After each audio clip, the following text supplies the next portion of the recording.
চলচ্চিত্রটি আসন্ন ভারতীয় হিন্দি ভাষার অ্যাকশন থ্রিলার চলচ্চিত্র, যা অয়ন মুখার্জি পরিচালিত এবং যশ রাজ ফিল্মসের আওতাধীন আদিত্য চোপড়া প্রযোজিত। শ্রীধর রাঘবন এবং আব্বাস টাওয়ারওয়ালার লেখা চিত্রনাট্য এবং চোপড়ার একটি মৌলিক গল্প অবলম্বনে নির্মিত, এটি ওয়াইআরএফ স্পাই ইউনিভার্সের ষষ্ঠ কিস্তি এবং ওয়ার 2019 এর সিকুয়েল। এই ছবিতে আশুতোষ রানা এবং অনিল কাপুরের পাশাপাশি মুখ্য ভূমিকায় অভিনয় করেছেন ঋত্বিক রোশন, এন.টি. রামারাও জুনিয়র এবং কিয়ারা আদভানি। প্রধান চিত্রগ্রহণ শুরু হয় 2023 সালের অক্টোবরে।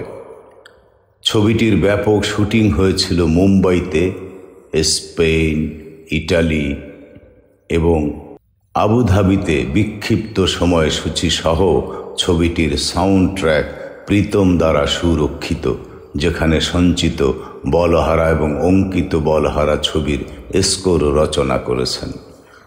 আনুমানিক 400 কোটি ভারতীয় রুপির বাজেটে নির্মিত একটি চলচ্চিত্র, এটি এখন পর্যন্ত নির্মিত সবচেয়ে ব্যয়বহুল ভারতীয় চলচ্চিত্রগুলির মধ্যে অন্যতম।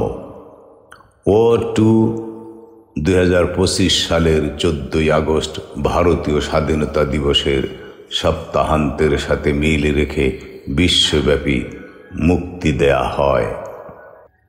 স্ট্যান্ডার্ড আইম্যাক্স, ডি বক্স, আইসিই, 4DX, ডলবি সিনেমা এবং অন্যান্য প্রিমিয়াম ফরম্যাটে কবির ধালিওয়াল, একজন প্রাক্তন ভারতীয় গোয়েন্দা এজেন্ট, বেশ কয়েক বছর আগে দুর্বৃত্ত হয়ে পড়েছিলেন এবং তখন থেকে তিনি দেশের সবচেয়ে ভয়ঙ্কর প্রতিপক্ষদের একজন হিসেবে আবির্ভূত হয়েছেন।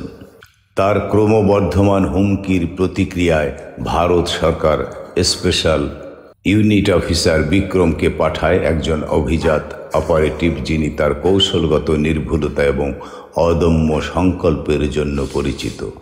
কবিরকে নিরপেক্ষ করার দায়িত্বে থাকা বিক্রম একজন অভিজ্ঞ এজেন্ট, যার একটি জটিল ব্যক্তিগত ইতিহাস তাকে বিপজ্জনক এবং অধরা প্রাক্তন এজেন্টের মুখোমুখি হওয়ার জন্য অনন্যভাবে সজ্জিত করে। কাস্ট: ঋত্বিক রোশন মেজর কবির ধালিওয়ালের চরিত্রে, এন.টি. রামারাও জুনিয়র বিক্রমের চরিত্রে, কাব্য লুথরার চরিত্রে কিয়ারা আদভানি, আশুতোষ রানা কর্নেল সুনীল লুথরার চরিত্রে, দিশিতা সেহগল রুহির চরিত্রে, কবিরের দত্তক কন্যা অনিল কাপুর, আলিয়া ভাট, শর্বরী, ববি দেওল, টাইগার শ্রফ ক্যাপ্টেন খালিদ রহমানের চরিত্রে। প্রযোজনা উন্নয়ন: 2019 সালের অক্টোবরে ওয়ারের লঞ্চ পার্টিতে যখন পরিচালক সিদ্ধার্থ আনন্দকে সিকুয়েল সম্পর্কে জিজ্ঞাসা করা হয়েছিল, তখন তিনি নিশ্চিত করেছিলেন যে তিনি স্ক্রিপ্টের উপর কাজ করছেন এবং দর্শকদের প্রতিক্রিয়ার উপর নির্ভর করে ছবিটিকে একটি ফ্র্যাঞ্চাইজিতে রূপান্তর করার পরিকল্পনা রয়েছে। 2023 সালের এপ্রিলে যশ রাজ ফিল্মস সিকুয়েল এবং মহাবিশ্বের ষষ্ঠ কিস্তি ওয়ার 2 নিশ্চিত করেছিলেন। আনন্দের স্থলাভিষিক্ত হয়ে অয়ন মুখার্জিকে পরিচালক হিসেবে চুক্তিবদ্ধ করা হয়েছিল, যা মহাবিশ্বে তার প্রথম ছবি এবং ধর্ম প্রোডাকশনের বাইরে প্রথম উদ্যোগ ছিল। কাস্টিং: শানু শর্মা ছিলেন কাস্টিং ডিরেক্টর। ঋত্বিক রোশন ওয়ার থেকে তার ভূমিকা পুনরায় অভিনয় করেন। এন.টি. রামারাও জুনিয়রকে এপ্রিল 2023 সালে কাস্ট করা হয়েছিল, যা হিন্দি সিনেমায় তার আত্মপ্রকাশ ছিল। কিয়ারা আদভানিকে জুলাই 2023 সালে কাস্ট করা হয়েছিল। আশুতোষ রানা নিশ্চিত করেছিলেন যে তিনি ওয়ার এবং পাঠান 2023 থেকে তার ভূমিকা পুনরায় অভিনয় করবেন।